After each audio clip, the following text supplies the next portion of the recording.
Matul l-aħħar 5 snin komplet tiżdied l-effiċjenza fih dan il-bord tar-reviżjoni tal-kuntratti pubbliċi. Dan wassal biex irnexxielu jikseb livell għoli ta' kredibilta u rispett u implementa qatt ta' bidliet u riformi skont il-prinċipji ta' governanza tajba li waslu sabiex ma jibqax ikun hemm dewmien fid-deċiżjonijiet tal-appelli.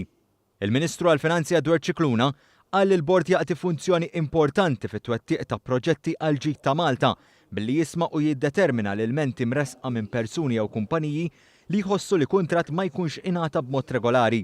Qal li fi ftit snin il-bord ħaffef il-proċess tal-appelli tal-kuntratti pubbliċi drastikament, tant li minn 6 ġimgħat matul l-2017 din naqset għal 18-il jum bin-numru jkompli jinżel għal 15-il jum matul din is-sena. Dan sar permezz ta' żieda fl-att seduti ta' smigħ pubbliċi ta' kull ġimgħa sabiex jindirizza l-ammont ta' appelli li kienu għadhom pendenti għal numru ta' xhur jekk mhux snin. Il-Ministru saħaq fuq il-bżonn li kumpaniji li jitfgħu offerta biex joffru xi servizz lill-Gvern ikollhom il-kontijiet awditjati u ċertifikati biex jinżamm standard għoli. Hemm bżonn illi dawn il-qudiem jiġu mitluba illi jkollhom huma nfushom audited accounts ħalli meta jagħmlu request li hemm bżonn iżjeda jew xi ħaġa oħra ikollhom xjuru karti li jkunu audited, mhux xi jgħidu jew xi jaħsbu.